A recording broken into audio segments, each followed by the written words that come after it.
രാക്ഷസ പ്രണയം 27. മുറിയിൽ കയറിയ ഉടനെ അവൻ അവളെ എടുത്തുയർത്തിക്കൊണ്ട് കട്ടിലിലേക്ക് ചെന്ന് വീണു. ഷോ, എന്താ ഈ കാണിക്കുന്നത്? അവൾ അവനെ തള്ളി മാറ്റാൻ ശ്രമിച്ചു. മുത്തശ്ശി എന്നെ കളിയാക്കുന്നത് കേട്ട് അവിടെ കുനിഞ്ഞിരുന്ന് ചിരിക്കുന്നത് ഞാൻ കണ്ടു. അപ്പോഴേ വിചാരിച്ചതാ നിനക്കിട്ടൊരു പണി തരണമെന്ന്. അവൻ അവളെ ഇറുകെ പുണർന്നുകൊണ്ട് പറഞ്ഞു. അയ്യോ, ഞാൻ ചിരിച്ചതല്ല, എനിക്ക് നാണം വന്നതാ, അതുകൊണ്ടാണ് ഞാൻ തലകുനിച്ചിരുന്നത്, അവൾ പറഞ്ഞു. എന്നാൽ അവൻ അതൊന്നും കേട്ടില്ല. അവൻ അവളുടെ കഴുത്തിലേക്ക് മുഖമമർത്തി അവിടെ അമർത്തി ചുംബിച്ചു. അവളുടെ ഉടലാകെ വിറച്ചു, കണ്ണുകൾ മുറുകെ അടച്ചു, കൈകൾ അവന്റെ തോളിൽ ശക്തിയായി അമർന്നു, മുഖമാകെ നാണത്താൽ ചുമന്നു. അവളുടെ കഴുത്തിൽ നിന്ന് മുഖമുയർത്തി നാണത്താൽ ചുവന്ന അവളുടെ മുഖമാകെ അവന്റെ കണ്ണുകൾ ഓടി.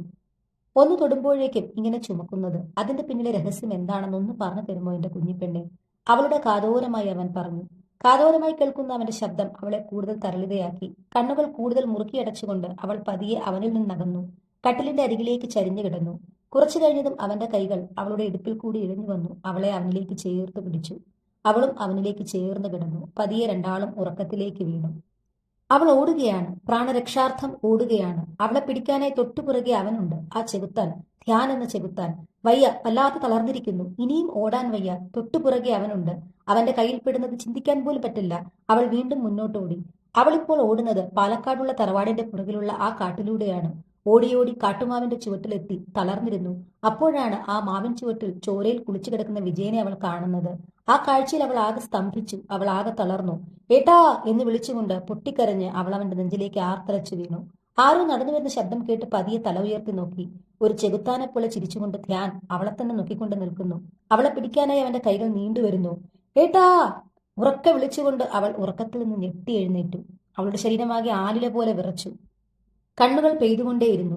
അവളുടെ നിലവിളി ശബ്ദം കേട്ട് അവനും ഞെട്ടി ഉണർന്നു.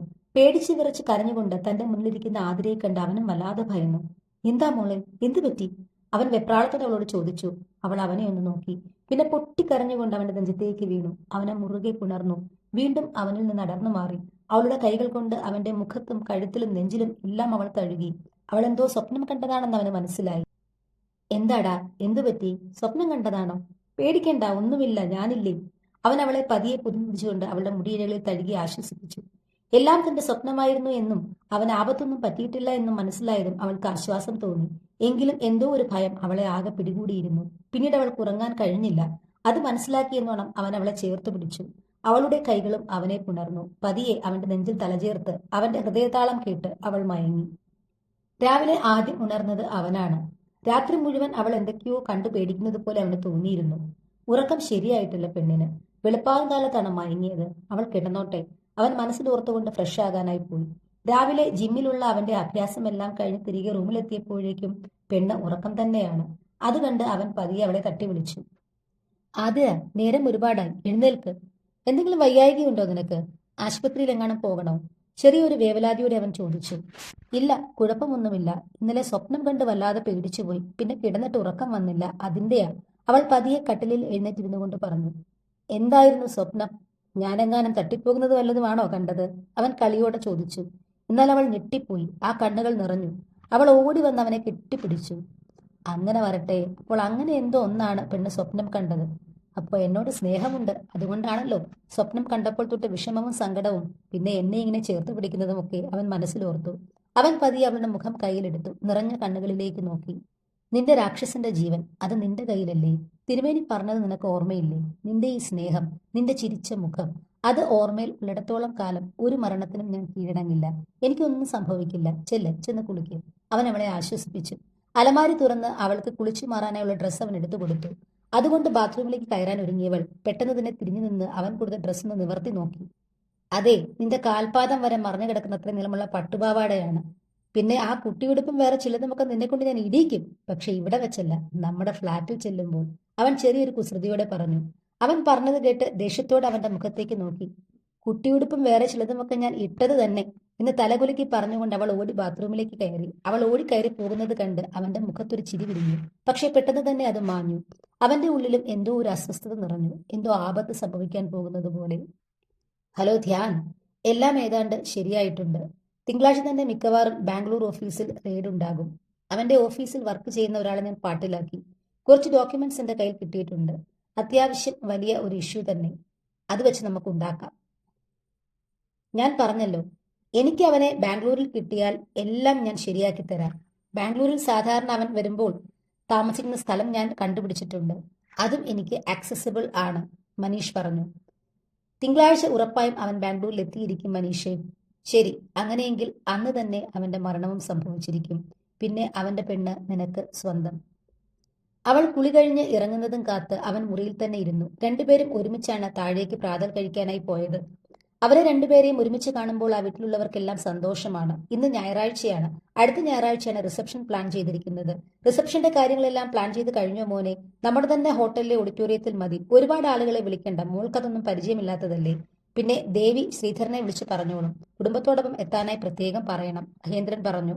എല്ലാം ഞാൻ ചെയ്തു കഴിഞ്ഞു വച്ചാ. ഇനി ചെറിയൊരു ഷോപ്പിംഗ്. ഡ്രസ് ഡിസൈനേഴ്സിനോട് പറഞ്ഞിട്ടുണ്ട്. അതിന്റെ കാര്യങ്ങൾക്കായി അവർ ഇന്ന് വരും, അവൻ പറഞ്ഞു. ഗായത്രി, നീ ഉണ്ടാകണം ഇവിടെ. ആതിരയ്ക്ക് അതിനെക്കുറിച്ചൊന്നും വലിയ പിടുത്തമില്ല. നീ വേണമെല്ലാം അവളുടെ കൂടെ നിന്ന് നോക്കാനായിട്ട്, അവൻ ഗായത്രിയോടായി പറഞ്ഞു. അതിനെന്താ, ഞാനിനി ഫംഗ്ഷൻ കഴിഞ്ഞേ പോകുന്നുള്ളൂ, അവൾ ചിരിയോടെ പറഞ്ഞു. ഉച്ചയോടുകൂടി റിസപ്ഷന്റെ ഡ്രസ്സിന്റെ മേക്കപ്പിന്റെ കാര്യങ്ങൾ ഏൽപ്പിച്ച് നിർത്തി. ഹെയർ സ്റ്റൈൽ ചെയ്യുന്നതെല്ലാം കൊള്ളാം, പക്ഷെ കുഞ്ഞിന്റെ മുടി ഒരല്പം പോലും മുറിക്കരുത്. ഗൗരിയുടെ വകയായിരുന്നു ആ നിർബന്ധം. ഇല്ല ആന്റി, ഇത്രയും ഭംഗിയുള്ള മുടി എന്തായാലും ഞങ്ങൾ മുറിക്കില്ല, മേക്കപ്പിനായി വന്ന പെൺകുട്ടി പറഞ്ഞു. അവളെ കണ്ടതും ഒരുക്കാനായി വന്ന ആളുകളുടെ കണ്ണ് തിളങ്ങി. ഇത്രയും സുന്ദരി കുട്ടിക്ക് പ്രത്യേകിച്ച് മേക്കപ്പിന്റെ ആവശ്യം ഒന്നുമില്ല, അവരറിയാതെ പറഞ്ഞുപോയി. ആദരിക്ക് ധരിക്കാനുള്ള ഡ്രസ്സ് സെലക്ട് ചെയ്തത് അമ്മമാരും ഗായത്രിയും കൂടിയാണ്.